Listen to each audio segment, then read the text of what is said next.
ಸಿಂಪಲ್ಲಾಗಿ bread omelette ಹೆಂಗೆ ಮಾಡಬೇಕಪ್ಪ ಅಂತ ಹೇಳ್ಕೊಡ್ತೀನಿ. ಫಸ್ಟಿಗೆ ಬ್ರೆಡ್ ತೊಗೋಬೇಕು, ಆವಾಗ ತತ್ತಿ ತೊಗೋಬೇಕು, ಉಪ್ಪು ಖಾರ ಎಣ್ಣೆ, ಉಪ್ಪು ಖಾರ ಎಣ್ಣೆ ಮತ್ತು ಕರ್ಚಿ ಒಂದು ಇರಬೇಕು.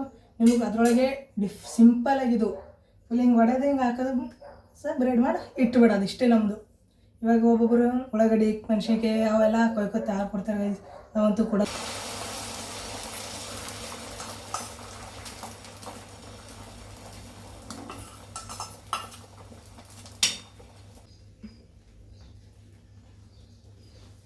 ಟೇಸ್ಟ್ ಟೇಸ್ಟ್ ಮಾಡಿ ನೋಡ್ತೀನಿ. ಚಲೋ ರೀ ಆಗ್ಯದ, ಬೆಟ್ರ ಮಸ್ತ್ ಖಾರ ಆಗಿದೆ. ಇವಾಗ ಬ್ರೆಡ್ ಇದ್ರ ಮ್ಯಾಗ ಚೆನ್ನಾಗಿ ಪೆಟ್ಟು ಹೊಡಿಬೇಕು. ಮಸ್ತ್ ಖಾರ ಆಗಿದೆ ಪಾ. ಇದಾದ್ರೆ ಸ್ಲೋ ಅಲ್ಲಿ ಈಗೆಲ್ಲ ಕಿಚನ್ ಚಲೋ ನೀಟ್ ಇಕ್ಕಂಗೆ ಗೈಸ್. ಇಲ್ಲದ್ರ ಮನ್ಯಾಗ ಲತ್ತಿ ಬೀಳ್ತಾವೆ, ಲತ್ತಿನೇ ಗೈಸಲ್ಲಿ ನಮ್ಮ ಕೋಳಿಗಳು ಒದರತ್ತಾವೆ. ಈಗ ಇಲ್ಲಿ ನೋಡೋದಂದ್ರೆ ಅಲ್ಲಿ ಹೋಗ್ತದೆ, ಅಲ್ಲಿ ಹೋದ್ರೆ ಇಲ್ಲಿ ಹೋಗ್ತದೆ. ಏನು ಮಾಡ್ಬೇಕು ಗೈಸ್? ಕ್ಲೀನ್ದ ಗೈಸ್ ಎಲ್ಲ ಕ್ಲೀನ್ ಮಾಡಿದಂದ್ರೆ ಸುಡುತ್ತು ಗೈಸ್. ಗೈಸ್ ಸುಡ್ತಾ ಇದೆ ಗೈಸ್, ಸಾಕು ಅನಿಸುತ್ತೆ.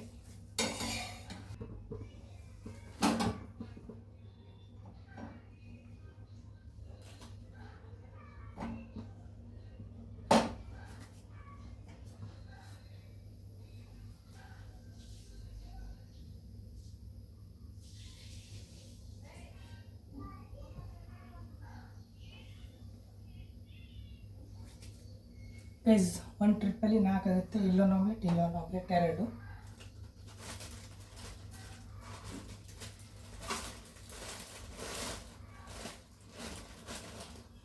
ಗೈಸ್ ನನಗೆ ಇಷ್ಟ ಆದರೆ ಸಾಕು. ಹೆಂಗಾರೆ ಬೇಯಿಸ್ತಾವ ನಮ್ಮ ಮನೆಗೆ.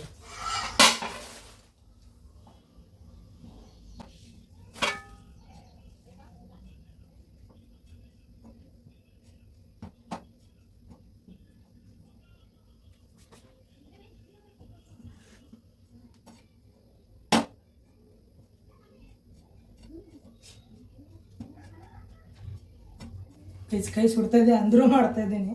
ತಿನ್ಬೇಕಲ್ಲ, ತಿಂದ್ರೆ ನೋಡಲ್ಲ ಸಾಕು ಗೈಸ್.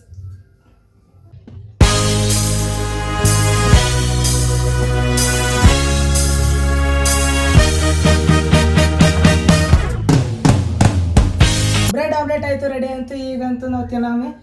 ಇದು ಬ್ಲಾಗ್ ಏನ್ರಿ ಇಷ್ಟ ಆಗಿತ್ತಪ್ಪ ಅಂದ್ರೆ, ನಿಮ್ಗೆ ಯೂಸ್ ಆಗಿತ್ತಪ್ಪ ಅಂದ್ರೆ ಲೈಕ್ ಮಾಡಿರಿ, ಸಬ್ಸ್ಕ್ರೈಬ್ ಮಾಡಿ. Bye bye, tata, thank you.